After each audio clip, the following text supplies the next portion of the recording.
alegria, nós estamos aqui na segunda mensagem da série Um Milagre Está na Sua Boca. E hoje eu quero compartilhar com vocês palavras que geram a transformação. Esse é o tema de hoje, palavras que geram transformação. Nós vemos na Bíblia uma história muito interessante, quando Deus mandou os 12 espias a espiar a terra prometida.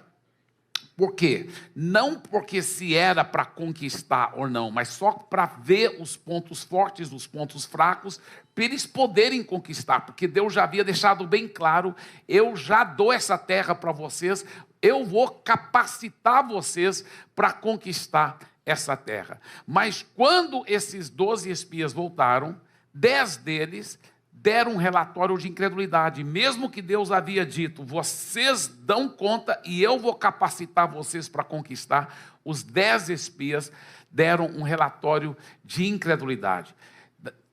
Dos 12 espias, só 2, Josué e Calebe, que falaram que eles podiam, que nós podíamos sim fazer a vontade de Deus. Interessante que ninguém lembra do nome dos outros 10 espias, só lembram do Josué e Calebe.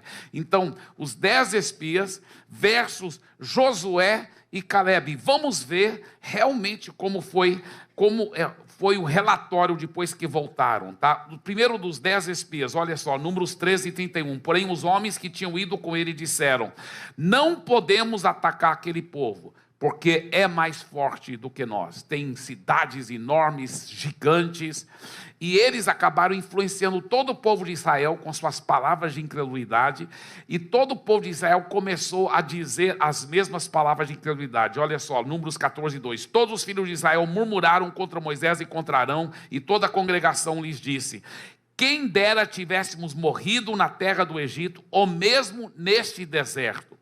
Agora, olha o contraste com Josué e Calebe, Números 14, 6 a 9. E Josué, filho de Nun, e Calebe, filho de Jefoné, que eram daqueles que espiaram a terra, rasgaram as suas roupas, falaram a toda a congregação dos filhos de Israel, dizendo: a terra pelo qual passamos para espiar, a terra muitíssimo boa, se o Senhor se agradar de nós, então nos fará entrar e nos dará essa terra, que é uma terra que mana leite e mel. Tão somente não sejam rebeldes contra o Senhor, e não tenham medo do povo dessa terra, porque como pão os podemos devorar. E a proteção que eles tinham se foi: o Senhor está conosco, não tenham medo deles. Olha, eles já falaram: nós vamos dar conta.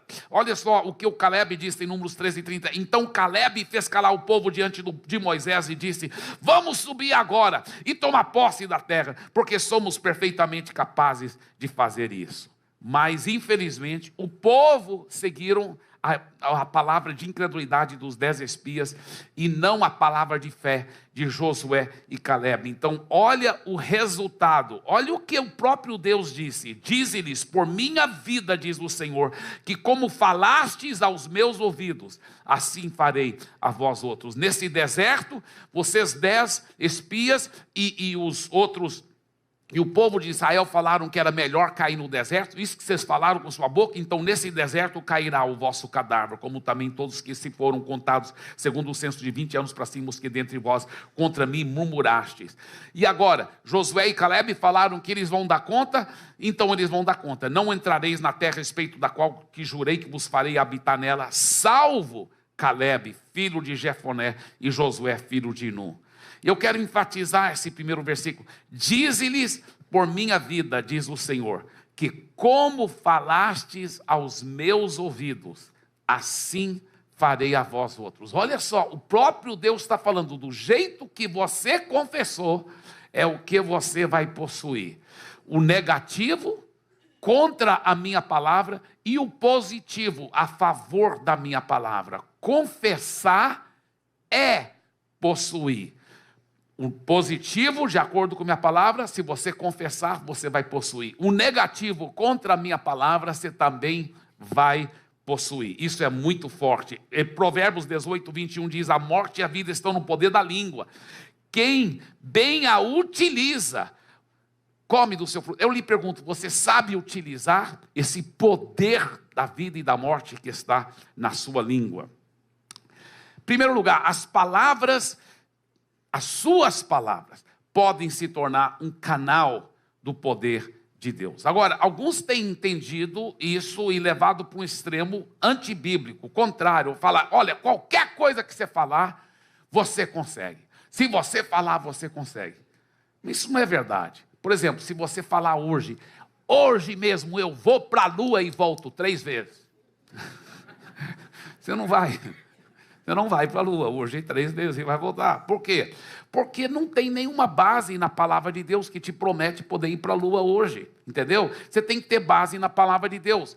Então eu lhe pergunto, são as palavras de quem na sua boca que vão te dar toda a autoridade e todo o poder? Veja Isaías 55:11, assim será a palavra que sair da minha boca, diz Deus, não voltará para mim vazia, mas fará o que me apraz e prosperará naquilo que a designei. Então olha, quando Deus libera uma palavra, e aí você pega a palavra dele e volta àquela palavra, aí ela sempre prosperará para aquilo pelo qual ela foi designada. Você está entendendo? Quando você pega a palavra de Deus e volta para ele, ela sempre vai prosperar.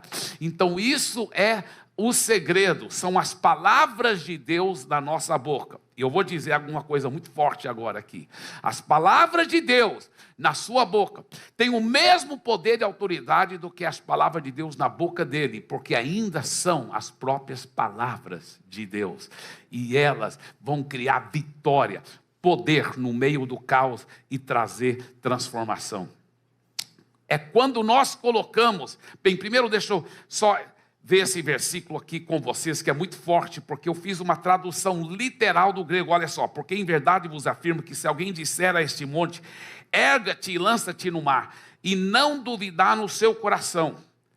Tá? Agora, nenhuma tradução em português, das Bíblias em português, infelizmente, fala isso aqui, mas no grego literal, e algumas traduções em inglês que são bem literais ao grego, também traduzem assim, mas crê que está acontecendo o que diz, porque nas nossas traduções em português está escrito assim, crê que se fará o que diz, mas não é assim no grego está no presente, crê que está acontecendo o que diz. Se você falar algo e crê que está acontecendo, ou seja, no mundo espiritual, você crê naquela realidade espiritual, e você crê que já está acontecendo o que diz, assim será com ele, como ele diz. Mais uma vez, nenhuma tradução em português repete esse como ele diz no final. Mas no grego está repetido isso, está repetido. Eu creio que os tradutores falaram, é uma redundância. Em português não tem sentido.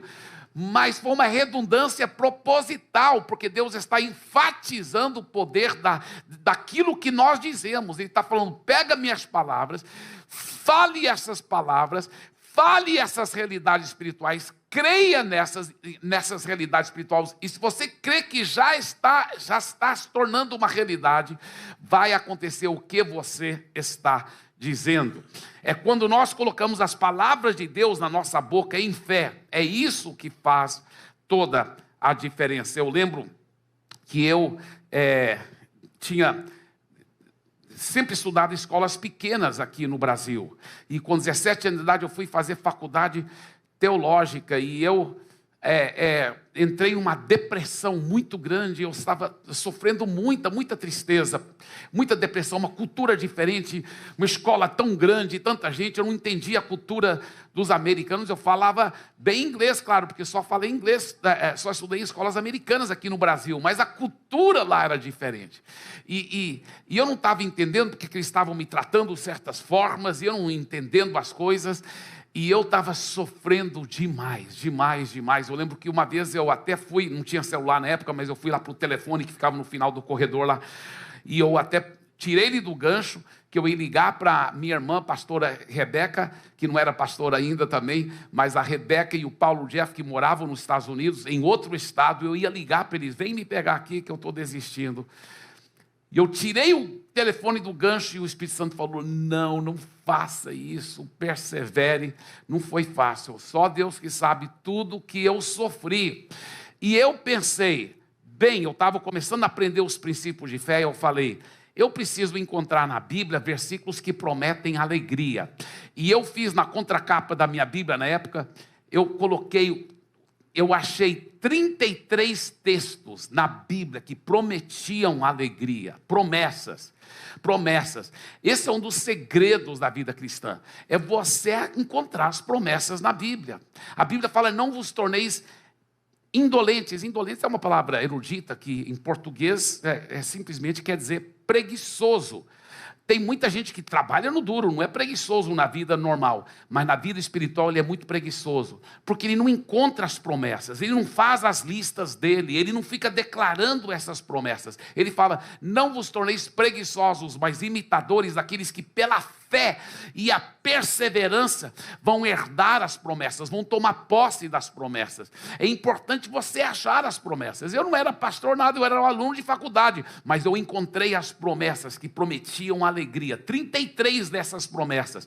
Promessas como João capítulo 15, versículo 11, onde Jesus disse, a minha alegria eu vos dou, para que a vossa seja completa. Como Neemias capítulo 8, versículo 10, a alegria do Senhor é a minha força. Eu falei, bem, se eu tenho essa alegria infinita, sobrenatural de Deus dentro de mim, eu tenho que ver essa materialização na minha vida. Eu tenho que ver essa materialização na minha vida. E por alguns meses, pelo menos por várias semanas, eu ficava meditando naqueles versículos, ruminando até que eles se tornaram tão reais dentro de mim. Eu lembro um dia que eu estava em muita depressão, muita tristeza. Eu peguei minha Bíblia, eu falei, hoje eu vou resolver essa parada. Hoje eu vou resolver isso de uma vez por todas. Eu, um garoto de 17 anos de idade, eu peguei minha Bíblia, eu entrei na floresta que ficava ao lado da faculdade. Eu gosto daquelas florestas, muitas vezes nos Estados Unidos, porque por causa do inverno, a neve, etc., muitas vezes mata muito do mato, então fica só as árvores. Ainda tem alguns entulhos, alguns matos, mas em geral dá para você andar e caminhar por meio daquele monte de árvores da floresta. E eu entrei lá dentro. E eu estava triste, deprimido. Eu imagino que os demônios estavam tudo fazendo roda ao redor de mim, né? Feliz da vida com a minha tristeza. O diabo fica feliz quando a gente está deprimido. E os demônios, nhé. Mas eu lembro que eu peguei as promessas da palavra de Deus e eu falei, Deus, eu estou crendo para essa realidade na minha vida. A sua palavra diz que a alegria do Senhor já é minha e é minha força, que o Senhor já me deu a sua própria alegria sobrenatural para que a minha fosse completa. Ele falou, mas para liberar a fé, lembra os 3 segredos que eu te ensinei? Eu falei, sim, o primeiro segredo é crer na palavra, e eu creio na sua palavra. Ele disse, o segundo segredo qual é? Eu falei, é declarar com a boca. E eu estava, talvez até com lágrimas escorrendo, mas eu comecei a declarar com a boca. A alegria do Senhor é a minha força. Ele me deu a alegria dele para que a minha fosse completa. Eu estou cheio de alegria. Eu acho que os demônios também continuaram rindo de mim. Aí ele falou, agora, qual o terceiro segredo? O terceiro segredo, Senhor, que o Senhor me ensinou, é que eu tenho que praticar, eu tenho que colocar em ação. Ele falou, então coloque em ação. Eu falei, como assim? Ele falou, o que uma pessoa alegre faz? Ela não ri, ela pula, ela ri, ela dança, ela canta, começa a fazer isso. Pela fé, crua e nua, porque olha, a alegria do Senhor é uma virtude, ela é muito mais profunda e gloriosa do que simplesmente um sentimento, uma emoção. É algo sobrenatural que vem do mundo espiritual. E eu comecei então, pela fé, pular, né, e dançar e rir pela fé. Estou cheio de alegria, obrigado Senhor, alegria do Senhor, a minha força, aleluia, obrigado Jesus, e tal. E eu imagino que os demônios ainda estavam, agora além de ser deprimido, ele é um mentiroso, né? Eles talvez estavam todos gozando de mim, imagina os demônios. Mas na medida que eu perseverei, diga perseverar. Diga perseverar em declarar. E praticar. De repente, não foi na emoção, foi algo muito mais profundo. No meu espírito, a Bíblia fala, do seu interior fluirão rios de água viva. É como se fosse daqui, de repente, começou a abrir comportas, como uma fonte, começou a jorrar, uma alegria sobrenatural. E eu estava lá, oh, yeah, yeah, yeah, yeah. E eu comecei a dançar e pular. Eu imagino os demônios ficaram apavorados. Eu imagino que, amém, dê para Jesus uma forte salva de palmas. E eu dançando e pulando, e eu imagino que os demônios, ai meu Deus, quer dizer, é o meu diabo. O que a gente faz agora? E eles começaram a fugir, eu imagino o mundo espiritual, eles fugindo, um tropeçando no rabo do outro, batendo chifre nas árvores. E eu continuei pulando e dançando e louvando a Deus. E Deus é a minha testemunha, nunca mais aceitei a tristeza na minha vida. Já fazem décadas, até hoje eu estou pulando essa vida com Jesus. Deus é. Pergunta para minha esposa, ela vai falar para você que ela nunca me viu deprimido. Ela sempre me viu cheio de alegria, de felicidade. Até hoje eu estou pulando, cantando e dançando, e até hoje os demônios estão fugindo em nome de Jesus. Dê para Jesus mais uma forte salva de palmas.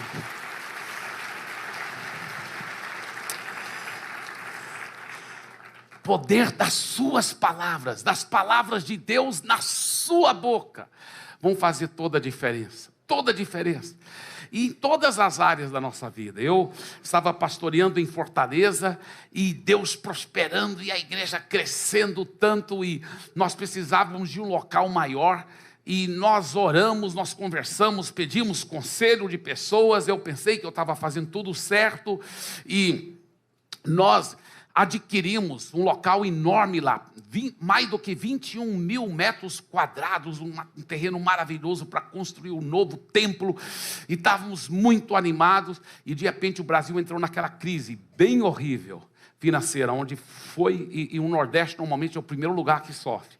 Então, as finanças que estavam entrando de repente foram secando, e nós tínhamos parcelas enormes para pagar, e eu entrei em crise diante de Deus. Por quê? Porque para mim era muito sério.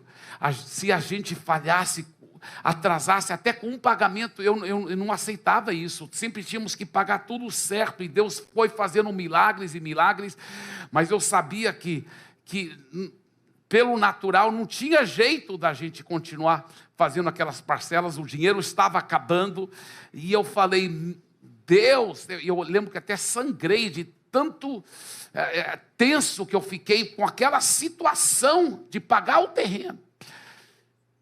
E eu busquei profundamente a Deus, e Deus me mostrou que eu havia sido orgulhoso e insistido naquilo que eu queria, um terreno grande, em vez de realmente buscar, acima de tudo, a vontade dEle, de ser mais quebrantado.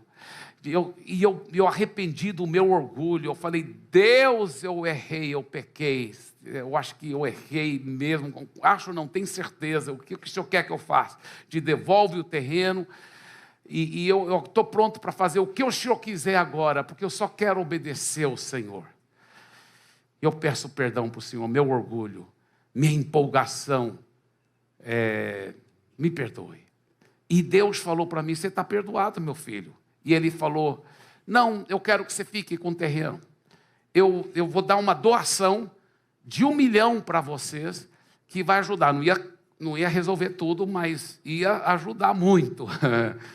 Já ia começar a resolver, praticamente ia dar um empurrão necessário para a gente poder continuar e logo pagar todo o terreno. Porque naquela época 1 milhão era muito dinheiro, especialmente para nós lá em Fortaleza naquela época. Então, aí eu senti claramente Deus falando, porque muitas vezes você tem base na palavra, Ele vai suprir todas as suas necessidades, mas você não sabe as coisas específicas, e essas coisas específicas você vai ouvindo a voz do Espírito Santo. Mas uma vez que eu soube que eu estava ouvindo a voz do Espírito Santo, sabe o que eu fiz?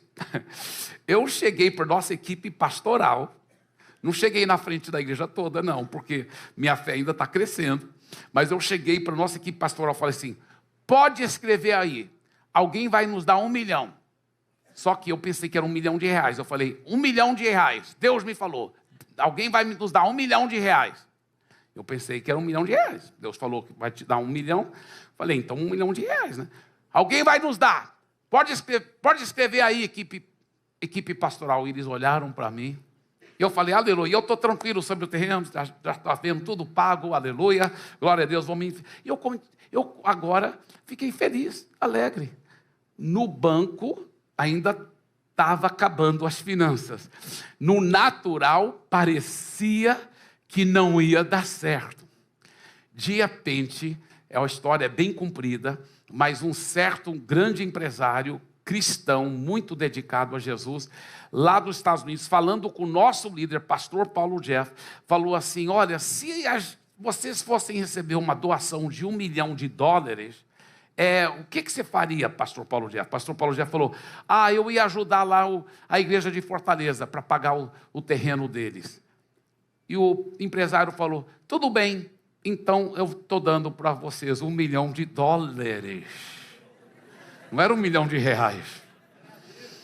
Aí eu falei, Paulo Jeff, glória a Deus, Deus já tinha me falado que ia me dar $1 milhão, mas não sabia que era de dólares, aleluia.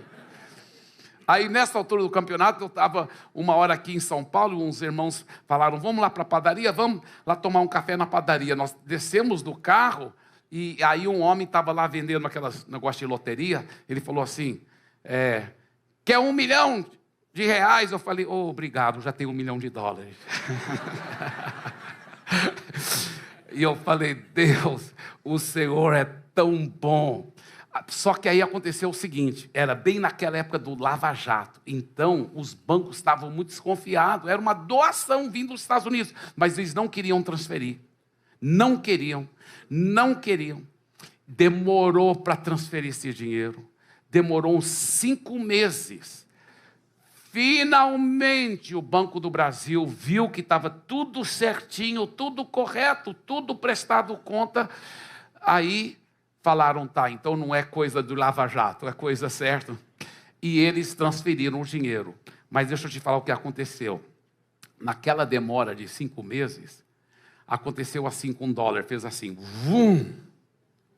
Então $1 milhão de repente estava valendo muito, muito mais reais. Logo que foi transferido, o dólar baixou de novo. Eu vou te falar, não só deu para pagar todo o terreno, deu para investir lá, colocar ar-condicionado, enfim. E o prédio está lindo lá, cabe milhares de pessoas para a glória de Deus. Dê para Jesus uma forte salva de palmas.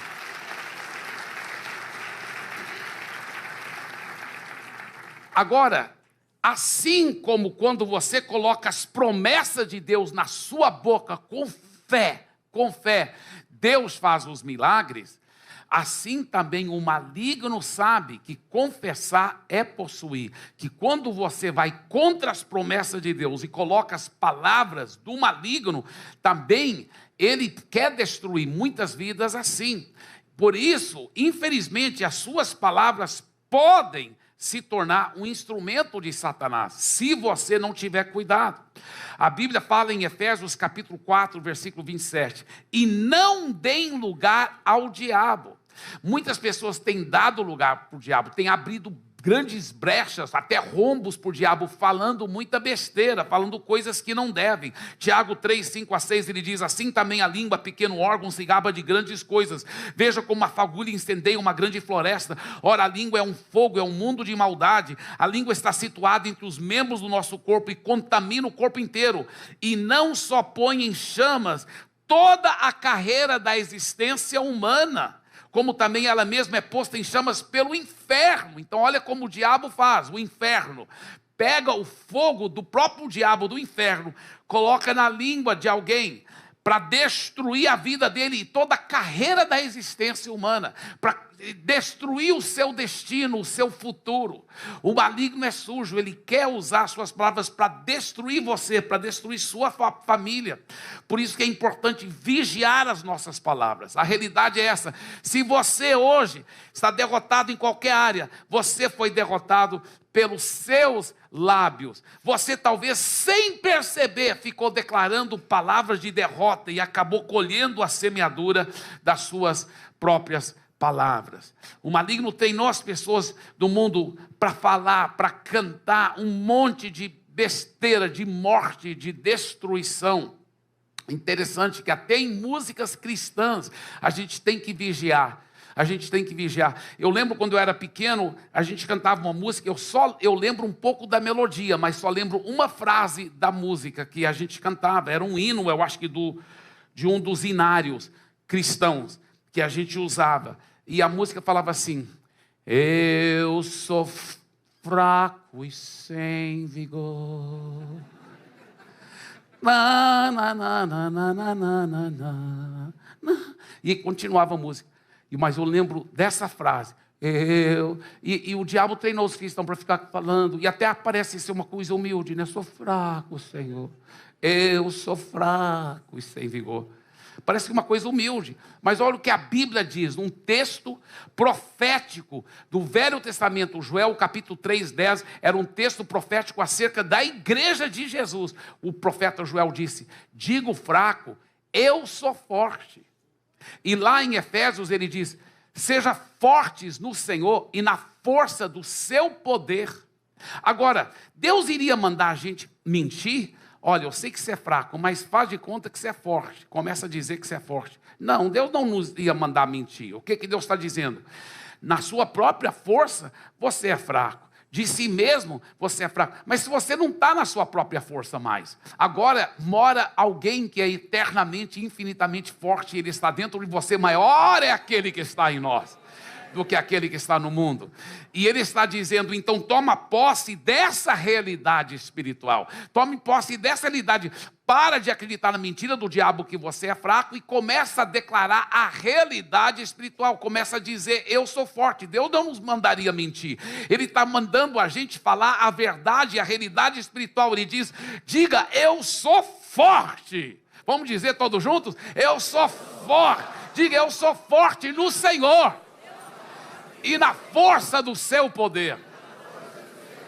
Amém. Então nunca mais aceite essa mentira do diabo, né? Tem crente que parece galinha de Angola. Eu sou fraco, sou fraco, sou fraco. Sai fora, galinha de Angola. Em nome de Jesus. Diga mais uma vez: eu sou forte no Senhor e na força do seu poder. Aleluia. Outra música que a gente cantava muito, na época, os mais antigos aqui vão lembrar, uma música até bonita, uma parte dela, fala assim, ó: dei um sorriso só, sorriso aberto, sorriso certo, cheio de amor. Dei um sorriso só, sorriso aberto, sorriso certo, cheio de amor. Quem tem Jesus gosta de cantar, vive sempre sorrindo, mesmo quando não dá. Antibíblico isso. É antibíblico. Quem diz mesmo quando não dá? Olha só como o maligno sutilmente, veja bem, olha o que a Bíblia diz, 2 Coríntios 2,14. Mas graças a Deus que sempre nos conduz vitoriosamente. Ele não fala assim: algumas vezes te conduz vitoriosamente, outras vezes não dá. Não. Ele sempre nos vitoriosamente. É a palavra de Deus. E se você fizer um estudo bem profundo no grego dessa palavra sempre, ela significa sempre. Ele sempre nos conduz em triunfo, amém? Ele sempre nos conduz vitoriosamente. Diga, Ele sempre me conduz vitoriosamente. Ah, pastor, mas eu não vejo isso. Sabe por quê? Porque está aceitando a mentira do maligno, declarando as palavras do maligno, e aí vai materializar, confessar e possuir. Começa a pegar as palavras de Deus, a realidade espiritual, declara isso. Confessar também é possuir a vitória sempre. Diga, vitória sempre. Aleluia, aleluia. Aí a música piorava ainda mais. Vive sempre sorrindo, mesmo quando não dá, tropeça aqui, pum, cai acolá. Meu Deus. Pelo menos no final da música melhorava. Fala assim, mais depressa levanta e começa a cantar. Mais depressa. Amém. Muito bem. Se caiu, se tropeçou, levanta rápido. Tá certo. Glória a Deus que ele não ficou desviado. Cara, levantou. Glória a Deus. Mais depressa levanta e começa a cantar. Mas esse negócio de tropeça aqui, cai acolá, é isso que o diabo quer que os cristãos cantam. E ficam cantando. E na época, anos atrás, quando essa música era bem popular, quantos jovens ficavam cantando? Tropeça aqui, cai acolá. E eu lembro daquela época, eu lembro, porque eu também era jovem. Quantos jovens caíram em imoralidade, tropeçavam em pornografia, em imoralidade, em pecado, mas ficavam cantando isso, cantando.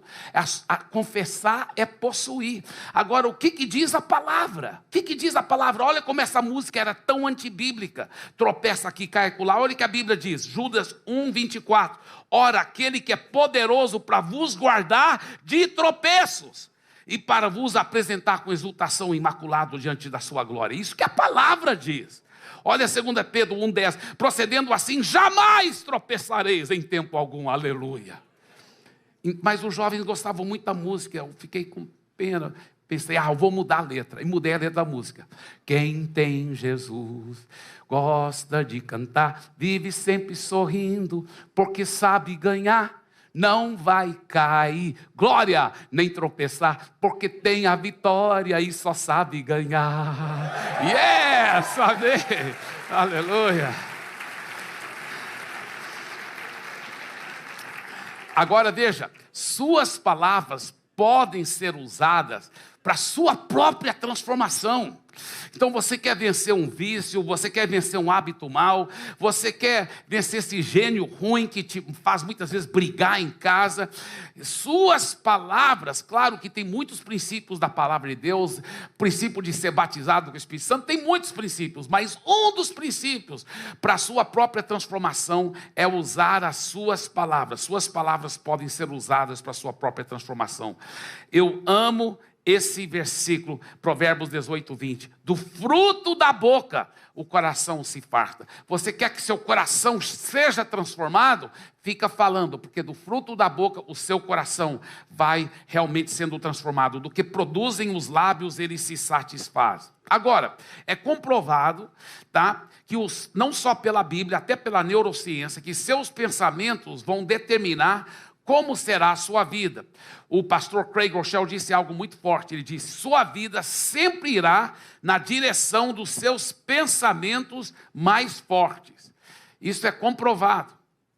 Seus pensamentos mais fortes, mais dominantes, vão acabar controlando toda a sua vida.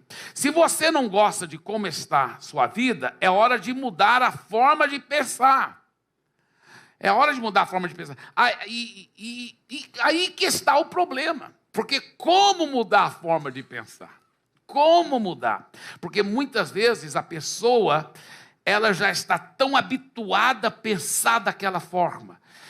Tem homens que são tão prisioneiros, tão presos pela pornografia e imoralidade. Tudo que eles veem por essa ótica. Quando andam na rua, estão vendo uma mulher, qualquer coisa que eles veem, interpreta, porque os pensamentos são tão fortes nessa área de imoralidade e pornografia, que tudo é colorido, no mau sentido da palavra, com essa sujeira, com essa imoralidade, com essa coisa tão horrível do maligno. Como mudar essa forma de pensar? O estudo interessante que os neurocientistas estão descobrindo só nos últimos anos o que a Bíblia já ensinava há mais do que 2000 anos. Tá? O estudo da neurociência tem descoberto que existem vias neurais no cérebro. O que é via neural? É por onde as informações são levadas no sistema de nervos e neurônios no seu cérebro. Por onde os nossos pensamentos mais fortes e repetitivos andam no nosso cérebro, pode então criar vias neurais. Por quê? Porque o cérebro quer economizar energia. Então, se você acostumou a pensar numa certa linha, ele vai querer toda hora pensar naquela linha para você não precisar de raciocinar todas as vezes, economizar energia. E essas vias neurais, elas acabam determinando a nossa forma de raciocinar e acabam determinando nossos hábitos. Agora, escuta bem, isso aqui é muito interessante. Os neurocientistas têm descoberto o seguinte, que todos têm o que os psicólogos chamam vieses cognitivos, que são raciocínios distorcidos que acabamos acreditando muito naquelas mentiras. Então, isso tem sido realmente comprovado. Todo ser humano em uma área ou outra. Talvez uma área é na área financeira. Ele pensa assim, tudo que eu faço nunca dá certo. Outro pensa assim, é na área sentimental. Eu nunca consigo ser feliz num relacionamento. Enfim, o diabo conseguiu fazer esses vieses cognitivos que acabam criando no nosso cérebro raciocínios distorcidos que acreditamos. Agora, qual é o problema? É que na medida que a pessoa fica pensando assim, ela cria no seu cérebro essas vias neurais. Então, toda vez que esse assunto levanta, sem ela pensar, inconscientemente, o raciocínio dela vai por aquela via neural, porque criou uma via. É como se fosse, tem um pasto bem grande com capim bem alto, mas a pessoa foi andando aqui, foi amassando, e aí foi criando um caminho no cérebro. Então, toda vez que inconscientemente chega naquele assunto, automaticamente pensa daquele jeito, sem até entender. Então, a pessoa vai criando essas vias neurais. Por exemplo, sempre vou ter problemas financeiros, nunca vou viver uma vida de abundância financeira. Ou talvez, nunca tive sorte em relacionamentos, minha vida sentimental sempre será um desastre. Ou talvez, eu sempre parece que eu começo a ficar bom de uma área de saúde, aí eu fico doente em outra. Quando eu começo a estar bem numa área, aí aparece outra doença. A única maneira de mudar a sua forma de pensar é se você criar novas vias neurais no seu cérebro. Se você não gosta de como está indo a sua vida, é hora de mudar essa forma de pensar. Mas só tem uma forma, é se você criar novas vias neurais no seu cérebro. Então você tem que, porque sua mente, seu cérebro está acostumado, porque o capim já está bem amassado naquele trilho, ele automaticamente vai por lá. Por isso que você tem que conscientemente raciocinar, peraí, não vou por esse trilho, eu vou abrir um outro caminho aqui. O problema, às vezes, que esse outro caminho é como se fosse um mato, bem grosso. Você vai ter que pegar um facão e abrir. E como mudar, como criar uma nova via neural? Os neurocientistas estudaram profundamente isso. Como criar uma nova via neural para acabar com esses vieses cognitivos, esses raciocínios distorcidos, esses pensamentos limitantes que estão limitando as pessoas muitas vezes e mantendo elas em vícios, em hábitos maus, na pobreza. Como criar uma nova via neural? Sabe o que os cientistas descobriram? Isso é tão interessante. Descobriram que a Bíblia já vinha falando há 2000 anos. Eles disseram o seguinte: a forma de criar uma nova via neural é você pegar a verdade que combate aquela mentira, aquele raciocínio distorcido, aquele pensamento limitante. Você pega a verdade que combate aquilo e fica falando com a sua boca. Os neurocientistas estão falando isso. Você tem que ficar falando com a sua boca. Por quê? Porque eles descobriram o seguinte: que os nervos da fala humana está diretamente ligada com a parte dominante do seu cérebro. Então, quanto mais você fica falando, você vai criar uma nova via neural. Você tem que pegar as verdades que combatem aquelas mentiras e fica falando. Agora, se no mundo natural da neurociência isso funciona, quanto mais no mundo espiritual você pegando as próprias palavras de Deus e declarando, aí, meu irmão, vai funcionar não só bem mais rapidamente, mas bem mais eficientemente, porque são as palavras do próprio Deus, amém? Por isso que Deus disse, Deus já tinha dito isso mais do que 2000 anos atrás, Provérbios 18, 20, o fruto da boca, o coração se farta, do que produzem os lábios se satisfaz. Agora, se você está esperando ver a manifestação da vitória, cura, bênção financeira, transformação da sua família, vitória sobre os pecados, Você está esperando isso acontecer só para depois declarar e dar o seu testemunho. Eu já tenho essa vitória. Se você está esperando isso acontecer só para depois falar, você está enganado. O segredo é pegar as verdades e começar a declarar: eu já estou curado pela chaga de Jesus. Eu e a minha casa já servimos o Senhor. O pecado não tem domínio sobre mim. Eu sou um homem puro que ando em santidade e controlo os meus olhos em nome de Jesus. Vai falando as palavras de Deus. Vai declarando, vai confessando. Agora, Efésios 1:3 mostra que Deus já nos deu todas as bênçãos, só que elas estão no mundo espiritual. Como materializar essas bênçãos? Pastor Eibe, como materializar todas essas bênçãos que eu já tenho? Então, lembre-se desses 3 segredos. Nunca esqueça desses 3 segredos. Primeiro, creia na realidade espiritual. Creia. Pegue as promessas e comece a crer nelas. Segundo, confesse essa realidade espiritual. Confesse a realidade espiritual. Terceiro, persevere em crer e confessar. Então deixe isso aí na tela, porque tem muita gente tirando foto. Isso é muito forte.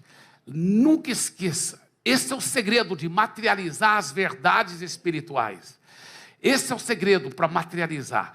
Creia nessas promessas, confesse essas promessas, e aí persevere em crer e confessar. Agora, antes de encerrar, eu ainda quero mostrar ainda um outro aspecto bem importante, tá? E estou bem encerrando aqui, mas eu não posso deixar de falar esse aspecto aqui. Veja esse texto, Marcos 11:23. Mais uma vez: porque em verdade vos afirmo, se alguém disser a esse monte, erga-te e lança-te no mar. Agora, por que a pessoa estaria derrubando? É um monte espiritual, obviamente. Por que a pessoa estaria derrubando um monte? Porque é uma coisa que está impedindo o seu caminho de fluir. Talvez é um monte de dívidas, talvez é um monte de doença, talvez é um monte de problemas na sua família, no seu casamento, talvez é um monte de pecado que você não está conseguindo vencer, um vício. Agora, olha que Deus fala, Ele diz que é para dar uma ordem. Então, você usa a sua boca também para dar essas ordens. Você fala para o monte: sai, erga-te e lança-te no mar. Então é para você usar a sua boca. Deus está restaurando a revelação à igreja de Jesus da nossa responsabilidade de dar ordens no mundo espiritual. A igreja tem perdido essa arte. A igreja primitiva, você pode ver, você nunca vê, pode ler lá no livro de Atos, você nunca vê Pedro, João, os outros apóstolos orando para alguém: Deus, cure essa pessoa. Não, eles falavam: fique curado em nome de Jesus, levanta e anda, sai demônio. Eles davam ordens, e é isso que a Bíblia está falando aqui em Marcos 11:23. Você que dá ordem, você que manda o monte sair, você que dá ordem. O que você vem falando sobre o seu casamento? O que você vem falando sobre aquele seu filho, sobre suas finanças? Ele é um Deus de milagres. Eu lembro, uma vez eu estava morando em Santarém, pastor solteiro, e morando com a minha irmã, que também era solteira, a pastora Ângela, uma grande mulher de Deus. E nós estávamos lá, e minha mãe estava tratando da saúde nos Estados Unidos, só que o coração dela estava entre num fio assim, e de repente o coração dela parou. Ainda bem que ela estava lá no hospital, que eles fizeram aquela máquina assim, né? Eu nem sei como fala a palavra, mas é isso aí. E tchum! E ela ressuscitou. E ela estava lá entre a vida e a morte. E nós orando. E de repente eu lembrei desse segredo, de dar ordens. Eu lembro que eu entrei no meu quarto, eu tranquei a porta, eu falei: olha, diabo, acontece que você mexeu com a pessoa errada. Ela é minha mãe. Você está mexendo comigo, cara, porque ela é minha mãe, e eu estou te ordenando, em nome de Jesus, sai! Rapaz, eu fiquei com tanta raiva, eu expulsei, eu gritei, eu ordenei aquele monte para sair. O que a Bíblia diz? Não duvidar no seu coração, mas crer que já está acontecendo aquilo que diz. Então eu saí do quarto feliz, creio que já está acontecendo, mamãe já está bem, em nome de Jesus, eu feliz da vida.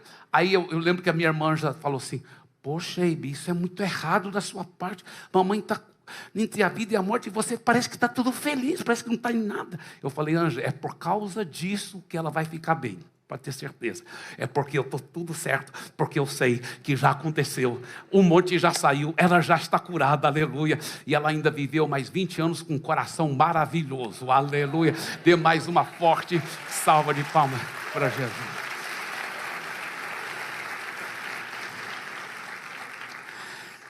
E você? E você? Eu falei para os homens ontem sobre isso. Talvez tenha um porco sujo que entra na casa, viu, mulher? Um porco sujo entra na sua casa. Talvez você mora num bairro onde tem perto de uma fazenda. Acho que não, aqui em São Paulo não tem, né? Mas de repente, se um porco sujo entrasse na sua casa, jogando um monte de lama, o que você ia fazer? Entra no quarto: Jesus, tira o porco da minha casa.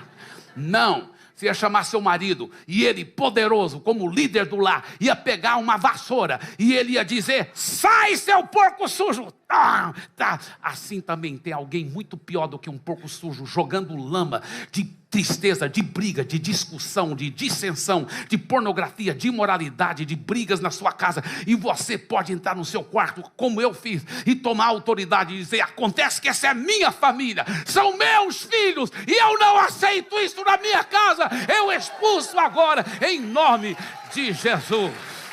Aleluia, aleluia.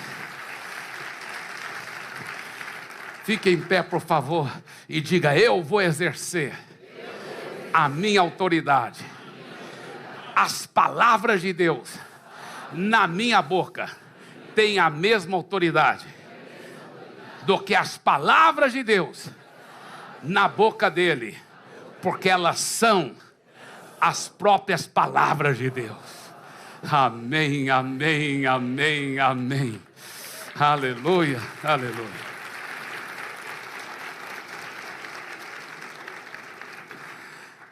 Enquanto os pastores e líderes estão vindo aqui, pastores e líderes de Life Group, eu sei que daqui um pouco o pastor Giovanni vai estar dirigindo aqui, eu vou estar indo para o Campus Eldorado para pregar, mas eu quero declarar algumas palavras de fé e autoridade sobre a sua vida.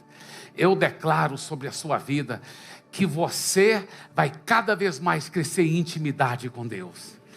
Eu declaro que qualquer pessoa aqui que ainda não entregou a vida para Jesus, hoje vai entregar a vida para Jesus. Vai vir aqui na frente e falar para um dos líderes: eu quero entregar minha vida a Jesus. Eu declaro que todos aqui vão seguir fielmente ao Senhor Jesus. Eu declaro, eu já vejo você transformado com a vitória sobre todo o pecado na sua vida. Eu vejo sua família feliz. Eu vejo seu casamento restaurado, feliz, cheio de alegria. Eu vejo seus filhos todos seguindo ao Senhor Jesus. Eu vejo toda a sua família congregando aqui. Eu vejo pelos olhos da fé. Eu vejo as suas finanças abençoadas, porque o Senhor é o seu pastor e nada te faltará. Ele determinará a bênção sobre os seus celeiros e tudo que você colocar a sua mão. Eu declaro: a bênção de Deus está. Eu vejo você curado pelas chagas de Jesus. Eu vejo você cheio da graça, do amor de Jesus. Eu vejo sua família toda louvando e adorando ao Senhor. Porque a Bíblia diz: os filhos do homem e da mulher que temem ao Senhor serão poderosos na terra prometida, e os seus descendentes serão abençoados. Você recebe isso? Dê para Jesus uma forte salva de palmas, em nome de Jesus.